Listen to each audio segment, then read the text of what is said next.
Oke, Assalamualaikum warahmatullahi wabarakatuh. Waalaikumsalam warahmatullahi Jumpa wabarakatuh. lagi dengan saya, Wib Alfiani, calon guru penggerak angkatan 10 dari Kabupaten Subang, ya, mengajar di instansi SMP Negeri 1 Ciasem.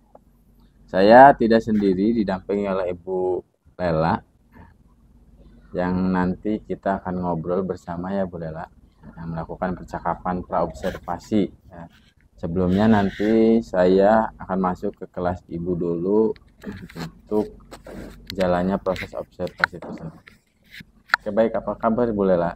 Alhamdulillah baik Pak. Gimana nih semangat hari ini Bu Lela? Semangat dong.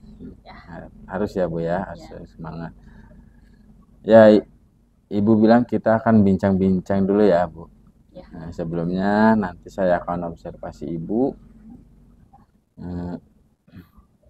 Kita akan dulu percakapan praobservasi dengan tujuan supaya nanti Ibu bisa mempersiapkan lebih dini sebelum nanti saya masuk untuk observasi di kelas Ibu.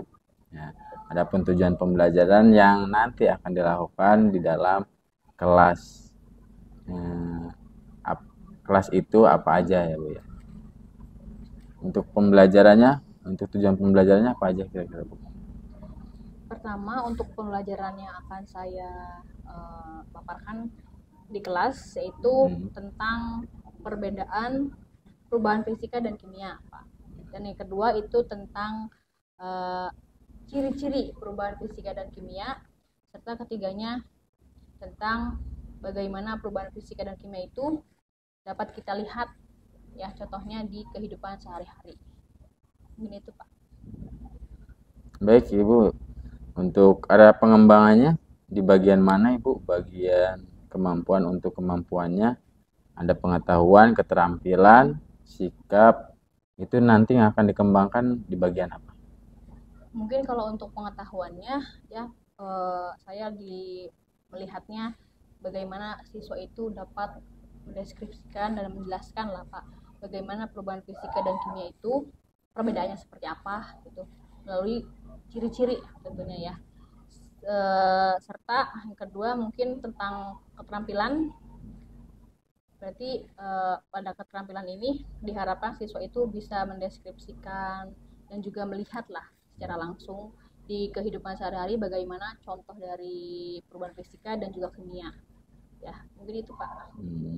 Berarti untuk kemampuan dan dalam pengetahuannya itu siswa untuk menggali ya Bu ya, untuk ya, menggali, mencari tahu secara langsung ya. Dan keterampilannya tadi yang sesuai apa yang Ibu sampaikan. Untuk pengetahuan diharapkan siswa mampu menyelesaikan permasalahan yang berkaitan dengan hal yang tadi ya Bu ya. Baik, berarti kali ini besok yang akan dilakukan oleh Ibu adalah perkembangan di era pengetahuan ya Bu ya, dan keterampilannya. Nah, saya ingin tahu nih Bu, untuk rancangan pembelajaran di dalam kelas nanti Ibu menggunakan metode pembelajaran apa, dan juga terkait dengan metode atau media yang digunakan apa saja ya Bu?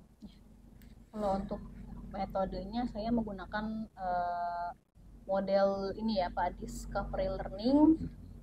Dan untuk penugasan mungkin ya nanti ada penugasan juga, ada diskusi juga Pak, dan nanti langsung ada setelah penugasan itu siswa diharapkan minimal tuh ada ya perwakilan yang dapat mempresentasikan gitu di depan kelas. Nah, untuk medianya mungkin saya menggunakan medianya tentu ada ya PowerPoint atau slide, dan selain itu juga pada penugasan karena saya menggunakan penugasan melalui Classroom, jadi anak-anak juga menggunakan slide, Google Slide ya pada penugasannya. Jadi penugasan saya itu menggunakan alat Google Slide itu Pak. Yang digunakannya Ibu? Ya. Jadi Ibu akan menggunakan metode discovery learning dan metode yang media yang akan Ibu gunakan itu berbentuk seperti PowerPoint, Google Slide, dan Google Classroom ya Bu ya. Untuk media yang digunakan apa saja Bu selain yang Ibu sebutkan tadi?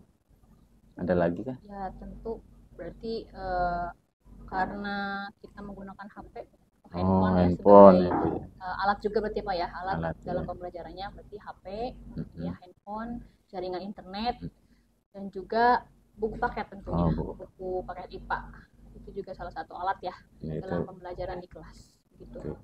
Ya Bu ya. Jadi yang digunakan alat digital handphone ya, dan buku paket ya Bu. Baik Ibu, yang terkait dengan waktu pelaksanaan Ibu ini, pelaksanaannya ya Bu ya, kapan nih yang nanti saya akan amati atau masuk dalam kelas Ibu? Insya Allah itu nanti ya Pak, hari Selasa ya. Hari Selasa itu ada di jam kedua dan ketiga. Jadi nanti hari Selasa saya akan masuk di dalam kelas Ibu ya, di jam pertama dan jam kedua. Baik Ibu Dia, baik Ibu Lala, terima kasih dengan percakapan yang sudah matang ini. Jadi besok hari Selasa siap ya, dan jumpa lagi nanti setelah observasi. Nanti pada pasca observasi selanjutnya itu saya akan dapat saya sampaikan Ibu Dia terkait dengan percakapan terakhir observasi. Silahkan dipersiapkan dengan baik untuk nanti hari Selasa ya Ibu ya, supaya anak-anak juga maksimal belajarnya terkait dengan pembelajaran yang sudah dipersiapkan sedari dini, supaya anak itu mendapatkan materi yang sesuai dengan apa yang dibutuhkan, sesuai dengan minat dan bakat. Nah, insya Allah ya anak nanti akan lebih mudah, lebih lancar, asik, dan belajar begitu juga ya Bu ya. Ibu bilang terima kasih atas waktunya. Itu saja percakapan praobservasi kita kali ini. Sudah terima kasih kepada Ibu untuk sudah memberi waktunya untuk kegiatan ini, dan mohon maaf sudah mengganggu jeda-jeda kegiatan Ibu. Terima kasih Bu. Ya. Assalamualaikum warahmatullahi wabarakatuh. Waalaikumsalam warahmatullahi wabarakatuh.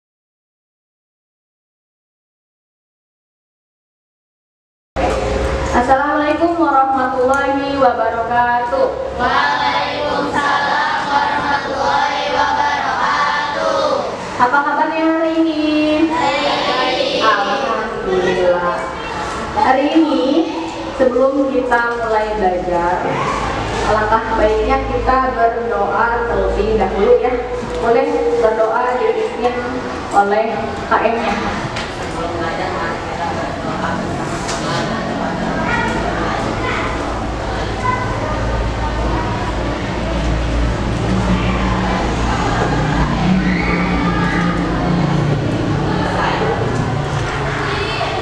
Ya, terima kasih. Sekarang di absen dulu ya. Arya Adi Saputra, iya. Ashifa Permata Aziz, iya. Bintang Putra, Cila Lutfia, Dias Hasbi, Dinda Oktaviani, ada Fatima Laya, ya. Amam Nasiruddin, Hairunisa, Ilyas, Indra Lesmana, Ken Dante, Kenzi Ataya, ada sakit, Paula, Liana, ada Muhammad Ihsan, Muhammad Imron Gibran, Muhammad Nizam, Muhammad Rizky Aulia, Muhammad Salman, Nadia Mira, Nandin, Raisa Maharani, Riri, Rian, Tania, ada ya? Oh, ada. Kavero, juga. Sulistia, Siva, Silia, Zahira, Zevanya,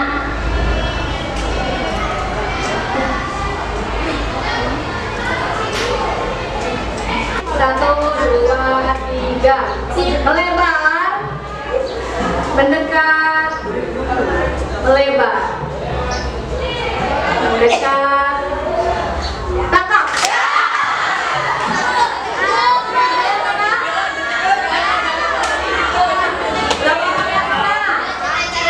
Mana yang menang? Banyak juga yang tidak konsentrasi. Ya, sudah Pak. Satu kali lagi, siapanya satu kali lagi. Yuk.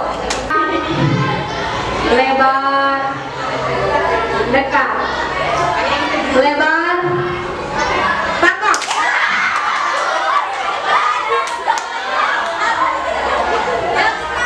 Yang dapat gak?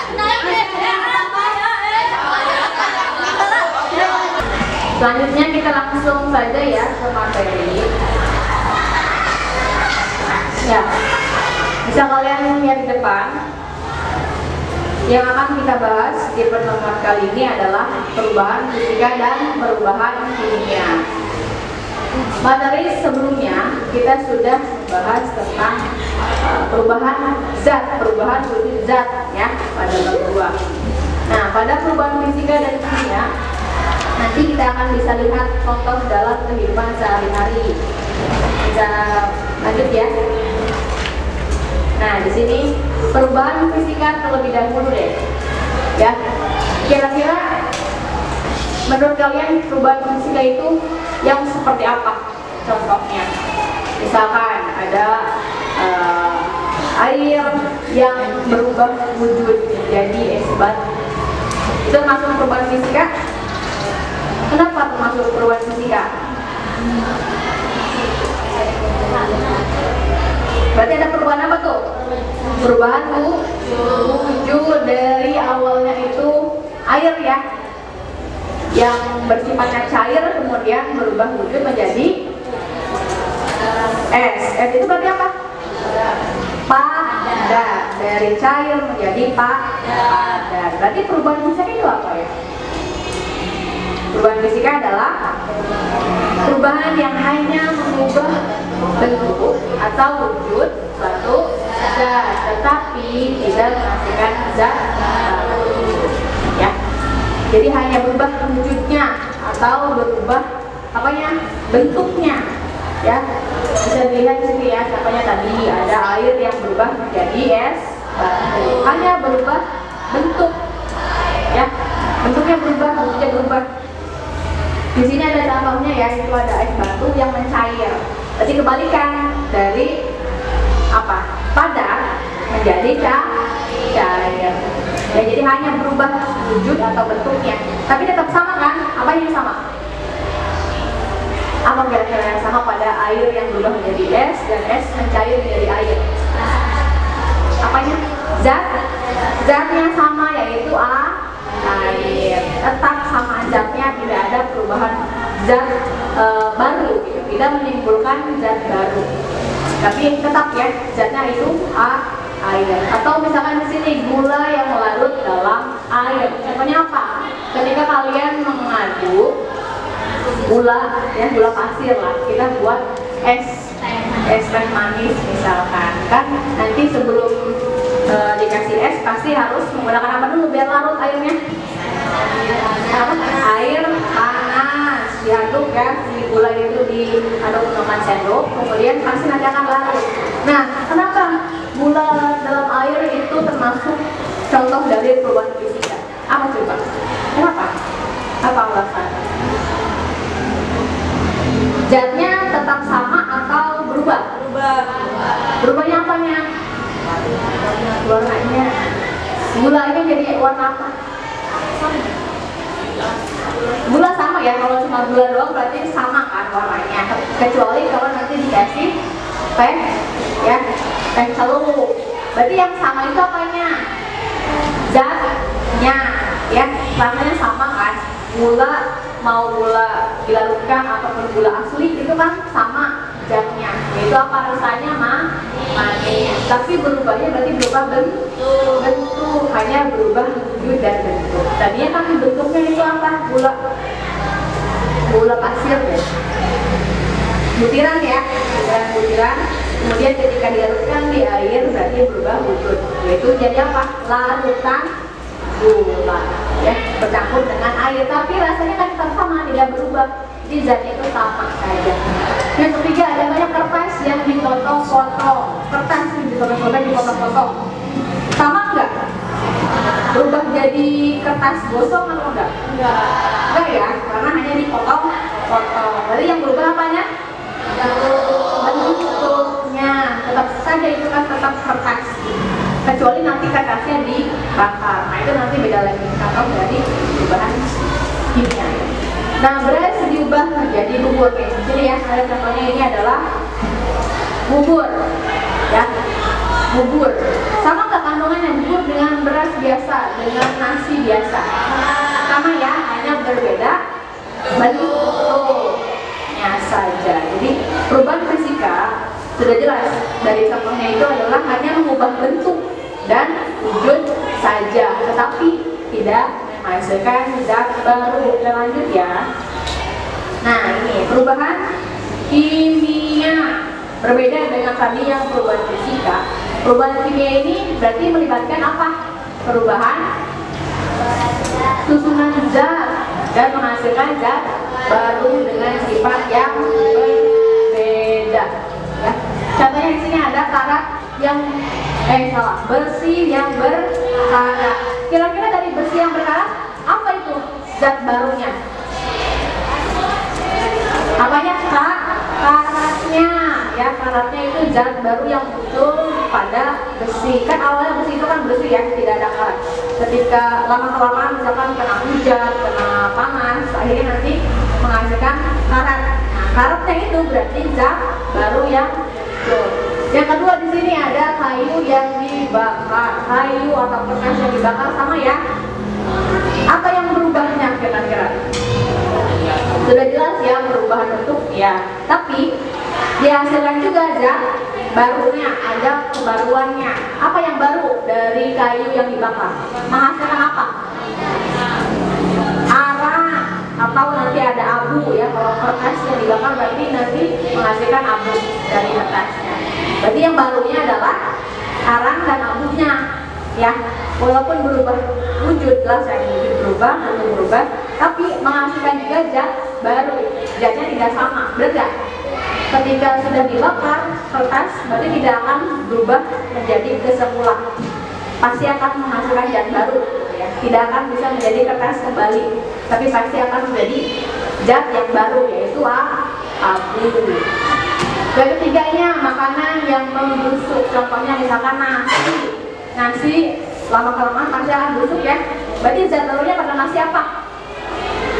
Apa kira-kira? Kan busuk, berarti ada zat baru yang muncul. Jamur. Nah, jamur yang warnanya kuning ya, kuning agak ke orenan. Nah, itu berarti zat baru yang muncul pada nasi atau makanan. Bisa contoh dari buah juga sama buah yang busuk, makanan yang busuk dan lain-lain. Berarti ada zat baru yang muncul, yaitu jamur.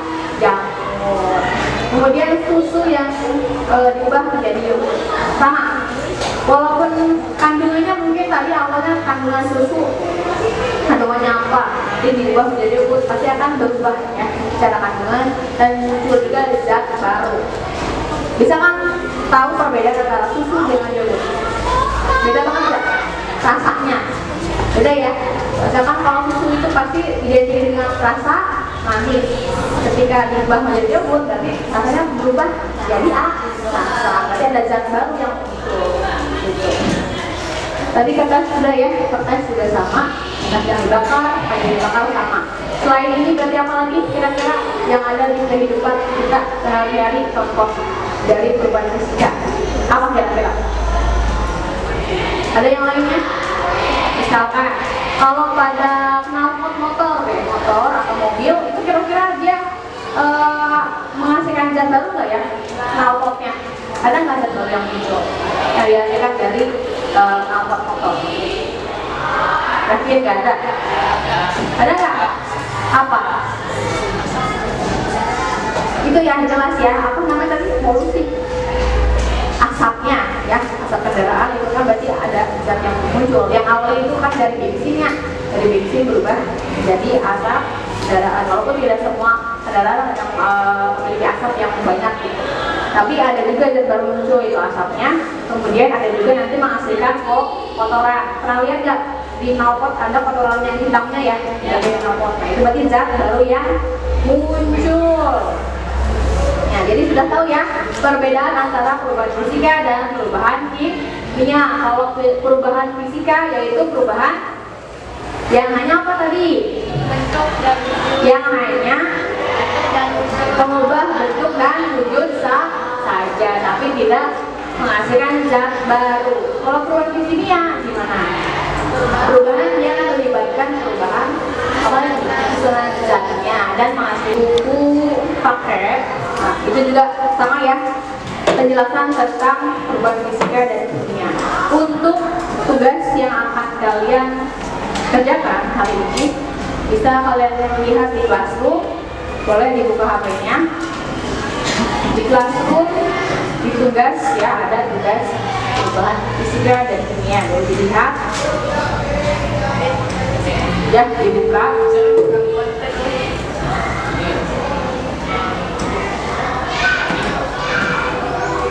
Di tugas, di layar tugas.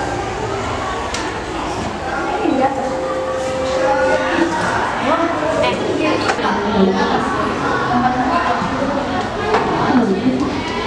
Nah, kita pakai wifi, iya benar. Ada beberapa yang berapa yang bisa? Coba yang bisa, ada nggak yang bisa? Yang bisa, coba dia dulu. Terang, tadi gimana? Boleh ini? Nah, gitu ya. Oke, kita baca. Sini bisa dilihat ya yang penjelasan itu. Bisa nggak mau dilihat? Dilihat apa?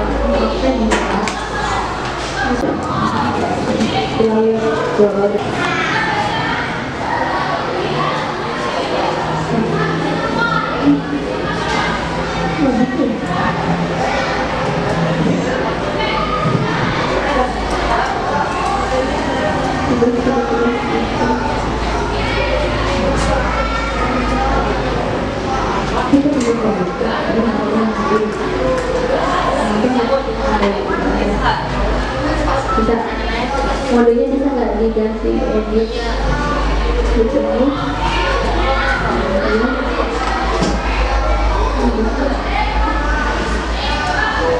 Begitu ya?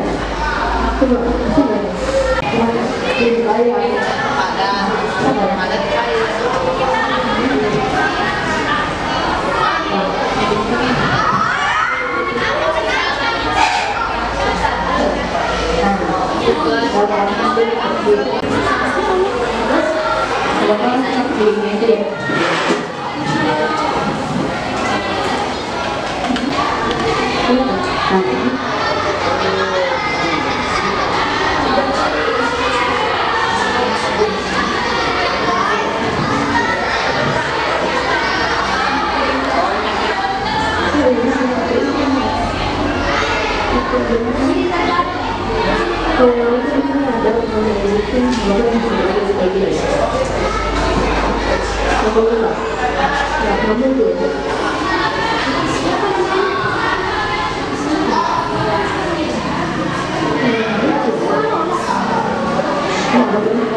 Ya, siapa yang mau mempresentasikan hasil dari tugas yang sudah kalian kerjakan? Ada yang mau?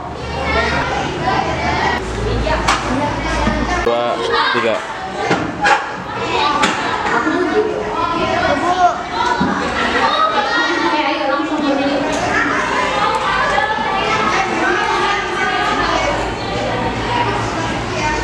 Ya, oke, Fanya boleh mundur dikit. Nah, oke, kita lihat hasil dari Fanya. Kira-kira, sok, boleh langsung ya Fanya dipresentasikan. Terbaca kan?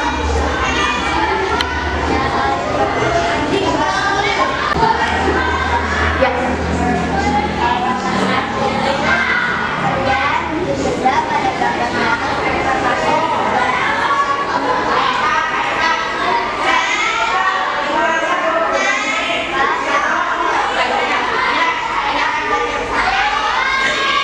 Oke, naik.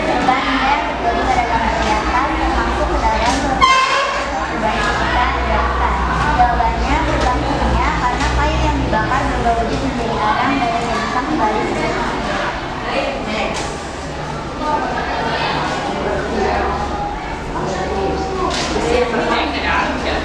bukan materi yang dibentuk pada benda-benda di bawah.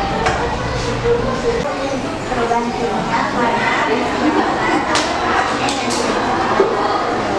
karena minyak wangi yang dibuat itu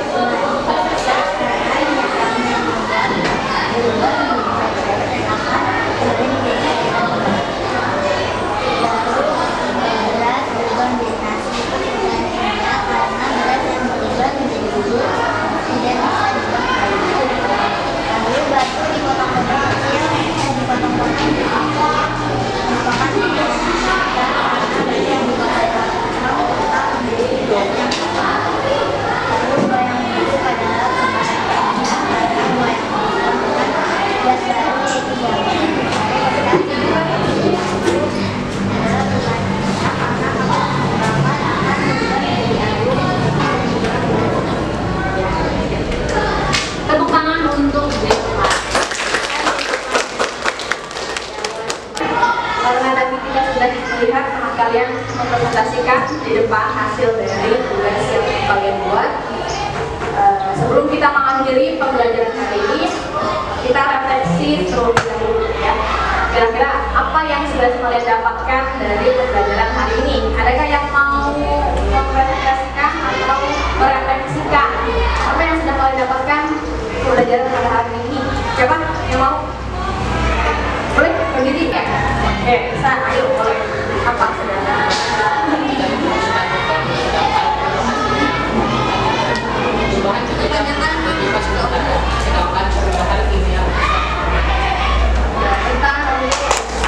Kita sudah mempelajari tentang perubahan fisika dan perubahan kimia.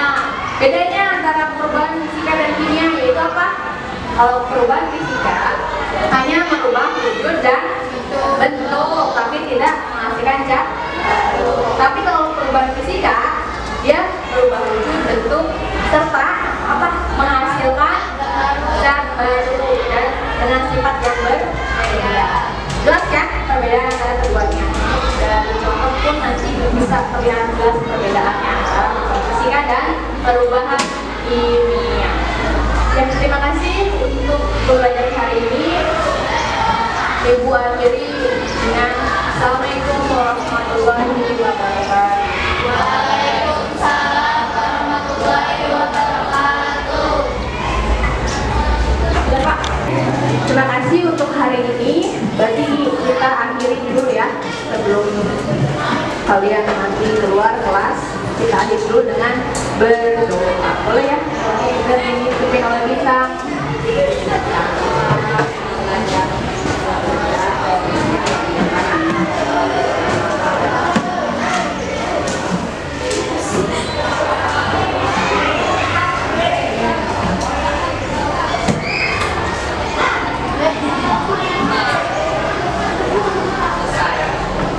Terima kasih ya.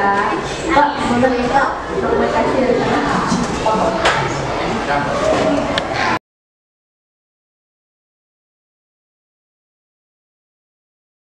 Assalamualaikum warahmatullahi wabarakatuh. Waalaikumsalam warahmatullahi Jumpa lagi dengan saya, Habib Alfiani, calon guru penggerak angkatan 10 dari SMP Negeri 1 Ciasem, Kabupaten Subang.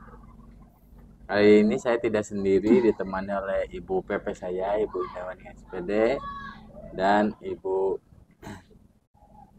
Lela Fadilah sebagai guru observer saya, rekan sejawat saya. Alhamdulillah pada kesempatan ini bisa berjumpa lagi dengan ibu-ibu. Ya. Assalamualaikum warahmatullahi wabarakatuh, Bu Lela. Waalaikumsalam warahmatullahi wabarakatuh. Nah, pada percakapan pasca observasi ini, kali ini sudah dilakukan yang kedua kalinya ya Bu. Setelah sebelumnya kita praobservasi dan sekarang kita ada percakapan terkait dengan pasca observasi yang sudah kegiatan observasi yang sudah kita lakukan. Nah, tujuannya diadakannya supervisi ini untuk mengevaluasi jalannya proses pembelajaran di kelas ya Bu, supaya tahu tindak lanjut dan kedepannya seperti apa untuk lebih baik.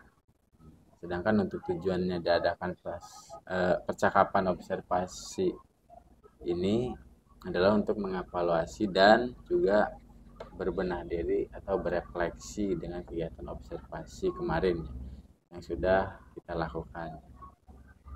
Baik, apa kabar hari ini Bu? Alhamdulillah Pak, baik.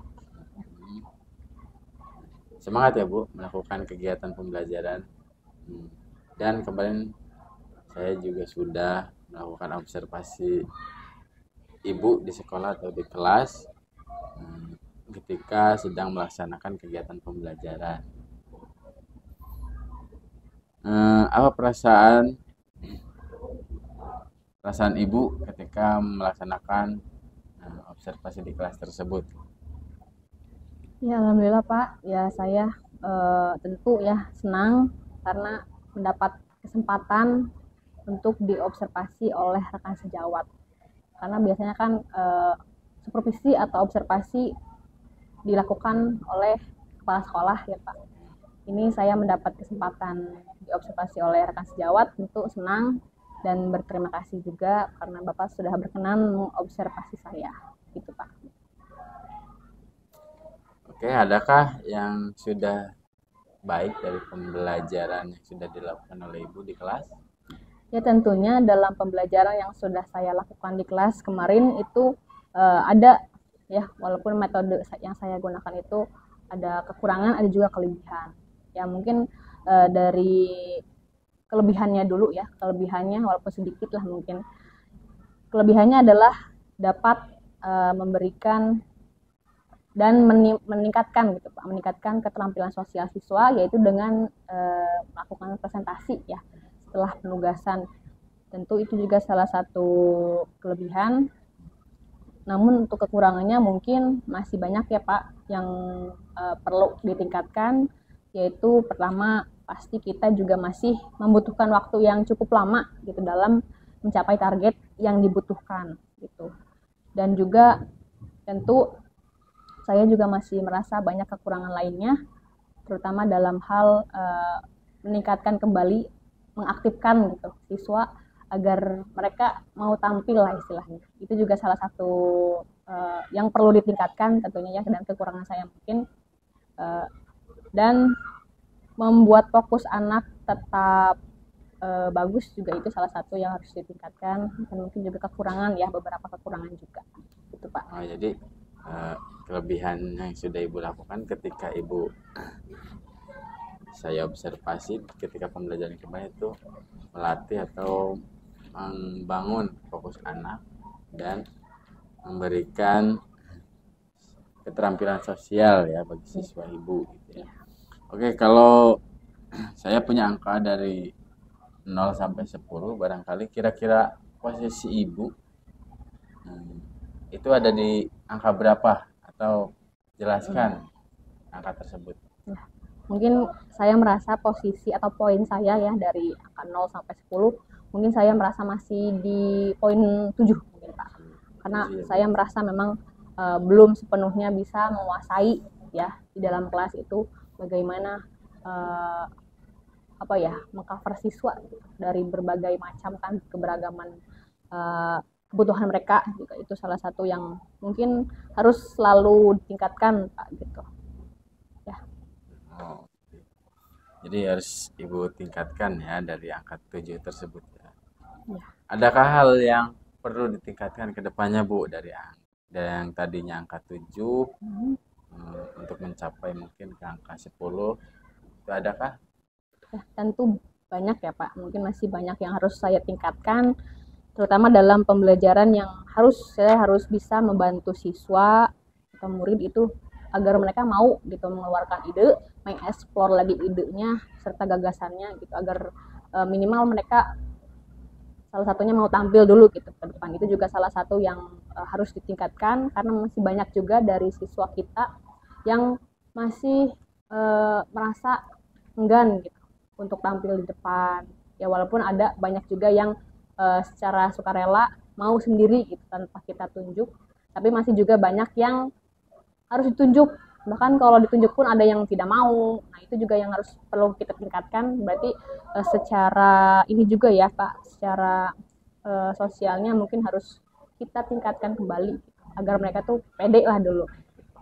Oh, berarti bahkan meningkatkan dulu kemampuan individu mereka ya Bu, agar mereka pede di dalam melakukan presentasi dan lain sebagainya. Lebih kepada mengaktifkan terkait dengan pembelajaran di kelas untuk mengcover kebutuhan yang beragam itu gimana? Ya mungkin tadi yang harus kita gunakan juga ya, tentu kalau sekarang mungkin sudah haruslah gitu digunakan menggunakan pembelajaran yang berdiferensiasi, yang harus sesuai dengan kebutuhan siswa. Yang mereka juga harus dibebaskan memilih gitu, harus mempunyai hak untuk memilih metode apa yang mereka butuhkan, yang mereka perlukan dalam pembelajaran, karena pasti ya setiap siswa pasti memiliki metode yang berbeda gitu Pak. Tidak melulu misalkan siswa menggunakan metode ceramah, itu kan tidak bisa ya.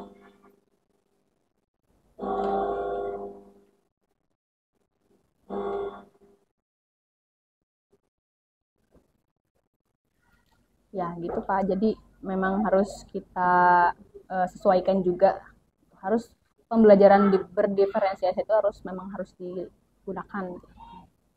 Secara juga dalam pembelajaran sosial emosional juga perlu, itu bahkan sangat penting ya kita gunakan di kelas, karena dengan pembelajaran sosial emosional tentu bisa memberi kenyamanan mungkin ya Pak ya, dan bisa juga salah satunya membuat siswa itu lebih tertarik lagi gitu dalam belajar gitu di kelas, lebih nyaman lagi mungkin begitu.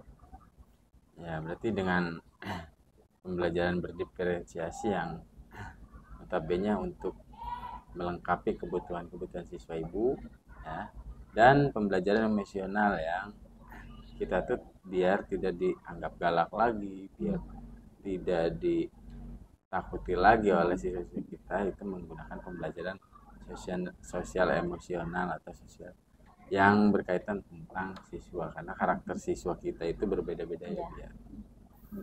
Oke, kapan waktunya kalau boleh saya tahu? Untuk waktunya mungkin perlu ya Pak, tiap kita untuk meningkatkan pembelajaran di kelas. Mungkin pembelajaran sosial emosional memang harus kita gunakan setiap kita pembelajaran di kelas, karena memang perlu juga membuat mereka nyaman di dalam kelas, tentunya nyaman dalam belajar. Makanya sebelum pembelajaran tentu kita harus mempersiapkan terlebih dahulu pembelajarannya dalam bentuk modul ya Pak. Kalau sekarang modul ajar, itu juga harus sesuai alur lah gitu. Harus kita persiapkan dari mulai pembelajaran awal, kemudian inti sampai akhir penutupan. Mungkin itu juga harus dipersiapkan, dan salah satunya mungkin yang harus kita pergunakan di kelas agar emosi anak itu stabil, dalam artian mereka senang ya, nyaman gitu selama pembelajaran dan fokus juga.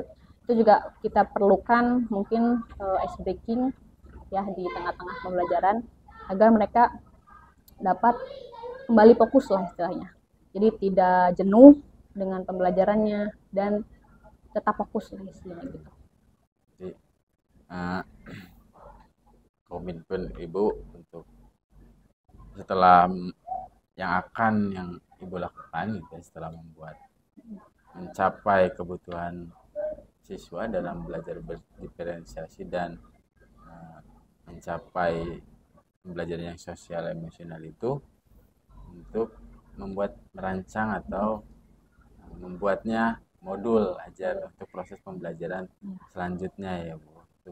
Setelah itu Ibu salurkan dari modul tersebut dalam pembelajaran di kelas Ibu. Nah, kira-kira komitmen ya Bu ya, komitmen terhadap pembelajaran itu di kelas itu seperti apa?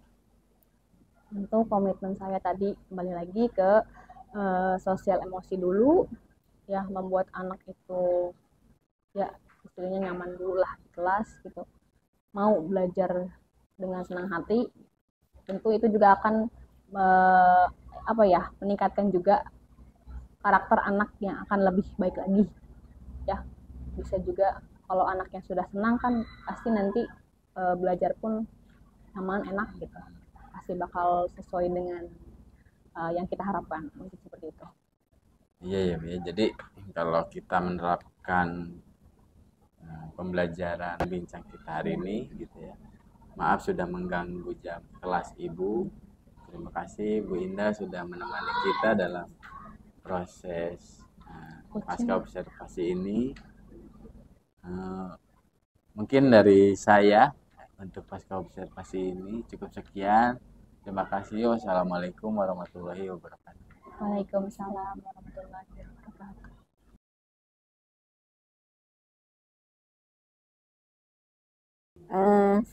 Gimana Pak Apip setelah melakukan coaching dengan rekan sejawat? Tadi kan Pak Apip sudah mengamati rekan sejawat mengajar. Betul. Di kelas, sudah di kelas. Nah, tadi terus Pak Apip sudah melakukan supervisi di kelas, dan sekarang tinggal pasca observasinya kepada rekan sejawat. Betul. Pengalaman apa yang Pak Apip rasakan? Pengalaman sebagai Tadi advisor ya, Bu, observer. ya. Saya mendapat pengalaman baru. Ternyata setiap guru itu mempunyai cara berdiferensiasi masing-masing. Oh iya. Terus sosial emosional juga sama seperti itu. Jadi setiap guru itu mempunyai, selain siswa yang punya karakter masing-masing, seorang guru juga mempunyai karakter untuk menyampaikan sesuatu terhadap siswa yang membutuhkan penilaian atau pengamatan seorang guru tersebut. Mungkin itu ya yang dikatakan bahwa mengajar itu seni ya Pak ya. Karena setiap siswa atau setiap guru pasti punya keunikan masing-masing dan punya cara untuk bisa menyampaikan pembelajarannya terhadap muridnya ya. Betul. Ya. Betul, tadi yang saya amati pun Pak Apip juga sudah ketika melakukan coaching terhadap rekan sejawat, Pak Apip sudah mengalir gitu. Kita lihat juga rekan sejawatnya tidak ada beban ya, sepertinya apa-apa yang kemitraan Pak Apip dengan rekan sejawat pun ada ya. Ini refleksi saya terhadap tadi penilaian saya terhadap Pak Apip. Kemudian percakapan pun tadi 2 arah, sudah ada TikToknya ya, percakapan 2 arah. Kemudian si ibu juga lebih banyak dia bisa mengungkapkan apa yang ada, yang menjadi ganjalan, apa yang menjadi kekurangan. Tapi Pak Apip juga bisa memberikan pertanyaan-pertanyaan yang menggali. Akhirnya si ibu tuh ibarat curhat ya, seperti curhat apa yang dia lakukan gitu, apa yang dia sampaikan, mengalir tanpa ada beban. Memang itu tujuan dari coaching itu seperti itu Pak. Jadi kita saling memperbaiki, apalagi kita itu sebagai kita nanti suatu saat insya Allah kalau ditakdirkan menjadi seorang pemimpin, tidak seperti diktator gitu. Kita ingin menyampaikan visi misi kita tapi tidak secara menggurui. Tadi juga Pak Apip sudah nampak, sudah ada, sudah terlihat. Jadi si Pak Apip menggali pertanyaan-pertanyaan tanpa menggurui. Jadi si ibunya juga bisa mengumpulkannya dengan santai gitu dan memberikan rasa nyaman. Itu yang saya lihat ya, sudah saya amati. Nah, kalau menurut Pak Apip, setelah menjalani program pendidikan guru penggerak ini, hal apa yang menurut Pak Apip kuasai atau yang Pak Apip kuasai dari materi yang sudah dipelajari dari modul 1, modul 2, modul 3. Ini kan sudah terakhir ya Pak Apip? Ya. Yang modul 3.1.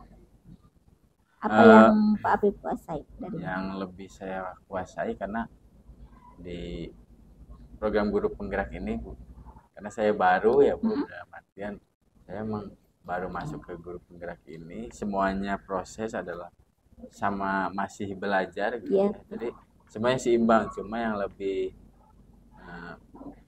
yang lebih saya senangi itu ketika saya membuat program kayak di modul 3.3 ini. Itu sangat memotivasi saya, sangat memotivasi guru bahkan siswanya, karena lebih kepada membuat program untuk kebebasan siswa-siswa itu mengutarakan, mengupayakan apa yang mereka ingin upayakan. Contohnya seperti saya yang membuat program dengan rekan sejawat saya, membuat itu program OPE tersebut gitu ya, karena di situ siswa-siswa lebih bisa menggali potensinya dan menceritakan apa yang ingin dia capai ke depannya. Jadi di situ ada banyak guru atau narasumber yang kita datangkan di dalam podcast tersebut.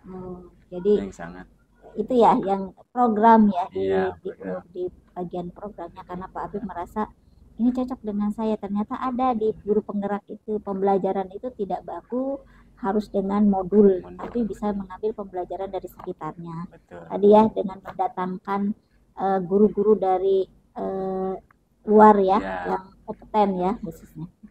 Nah, di sekolah saya juga kebetulan sekolah penggerak, itu ada fasilitator sekolah juga memotivasi guru para GP ataupun saya masih calon gitu. Jadi lebih banyak sharingnya ke beliau dan siswa-siswa juga sangat antusias. Jadi gampang berkolaborasinya ya Pak. Terus kebetulan di sekolah ini kebanyakan guru penggerak, otomatis satu pemahaman. Apa yang kita utarakan langsung disambut ya. Betul. Dan saya lihat juga kepala sekolahnya bagus ya Pak. Ini bisa mengimbangi. Mengimbangi. Terus apa yang diinginkan oleh guru langsung diinisiasikan. Dan tidak ada bahasa menolak lah. Ya, dari yang sudah Pak Apip sampaikan tadi itu yang menarik ya buat Pak Apip. Sekarang yang kurang bisa Pak Apip kurang dikuasai atau kurang bisa dipahami dari materi apa? Yang kurang saya pahami itu di dalam proses pembelajaran sosial emosional, karena saya sendiri ruang lingkup di luar ataupun di sekolah itu kurang kurang bisa mengontrol emosi gitu ketika ada siswa yang tidak memperhatikan, kadang-kadang nadanya lebih tinggi dan jadi yang masih saya pelajari sangat mendalam itu adalah pembelajaran sosial emosional sih. Ya. Masih Ini berarti sosial emosional terhadap diri sendiri ya. betul. Tapi terhadap pembelajaran sendiri Pak Apip bagaimana? Kalau untuk pembelajaran alhamdulillah bisa menyampaikan. Bisa ya, di sekolah, di kelas bisa ya, kita bisa mengimbangi.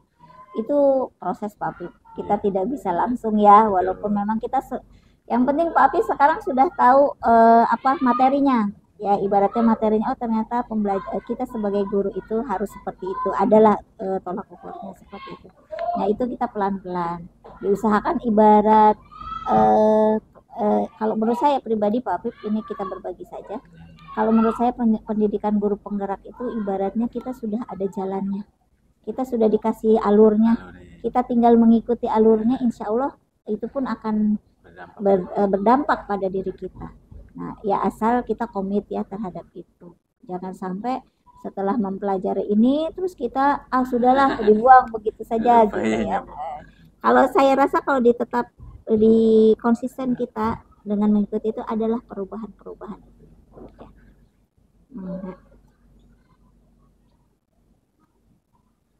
Yang Pak Apip sudah mengumpulkan atau mengisi survei tugas yang sudah dikasihkan, sudah lengkap semua? Sudah ya. Yang tugas-tugas terus pokoknya yang diberikan fasil sudah selesai. Sudah selesai. Revisi juga sudah. Revisi sudah. Ya alhamdulillah. Paling di modul 2.3 aksi nyatanya yang.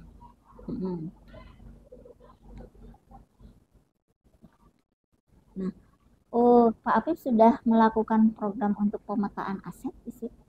Pemetaan aset. Misalnya kan mengingat nih mengingat SMP ini, menurut Pak Apip kan banyak aset yang bisa dikembangkan. Menurut pendapat Pak Apip sendiri, aset apa lagi yang kira-kira saya bisa mengajukan ini asetnya SMP, tapi nanti saya bisa diajukan ke kepala sekolah untuk bisa dikembangkan. Kalau di SMP 1 Jasem itu karena kita kudu sekolah penggerak ya Bos, setiap aset sudah berjalan baik gitu, sudah ditata dengan baik, bahkan kolaborasi dengan pihak Puskesmas, kecamatan dan sebagainya, kita ada jadwalnya penerapan aset tersebut. Contoh kayak di Puskesmas mungkin tentang kesehatan gizi itu, dan Puskesmas selalu memberikan arahan atau memberikan obat-obat. Oh, jadi ke orang-orang Puskesmas itu ada kegiatan yang rutinitas di sini dilakukan. Itu masuknya ke kokurikuler atau intrakurikuler? Kokurikuler. Yeah. Jadi ada kerjasama pembiasan. Yeah. Ada kerjasama antara SMP dengan Puskesmas yang terjadwal. Sudah terjadwal. Ya. Ya bagus kalau begitu ya, sudah jalan ya, sudah. Oke. Tidak banyak sudah, mungkin apa harapan Pak Apip mungkin ya, apa yang dibutuhkan atau yang Pak Apip butuhkan lagi untuk pendampingan, tinggal sekali lagi ya Pak Apip ya, tinggal sekali lagi. Apa yang kira-kira diperlukan untuk pendampingan berikutnya? Yang diperlukan sebenarnya bukan hanya berikutnya, seterusnya kalau bisa Bu ya. Jadi karena proses belajar ini kalau saya pribadi tanpa diimbangi atau dikoreksi lah seperti itu, saya kurang mampu memahaminya, jadi butuh. Jadi tidak ada tolak ukur ya, gitu ya. Jadi perlu pendampingan terus sebagai pemantau.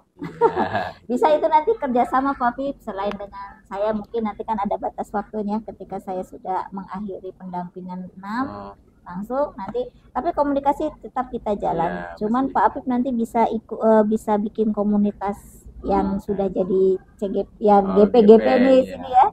Kita bisa berkomunikasi dengan GP, saling sharing, saling mengajukan ide, membuat ide. Walaupun betul ini SMP 1 ini sudah bagus ya, tapi pasti butuh sesuatu yang baru yang baru dan Iya, yang baru harus lagi untuk mengupgrade ya ini. Bu ya. Oke, jadi apa yang Pak Apip dapat dari pendampingan sekarang? Pelajaran apa yang Pak Apip dapat dari pendampingan sekarang ini? Nah, ya itu tadi Bu, jadi dapat bisa melihat guru-guru gitu ya dengan potensi beliau menyampaikan materi-materinya atau pendekatan secara individunya dan bisa mengutarakan menggali potensi mereka lebih dalam. Itu sih paling.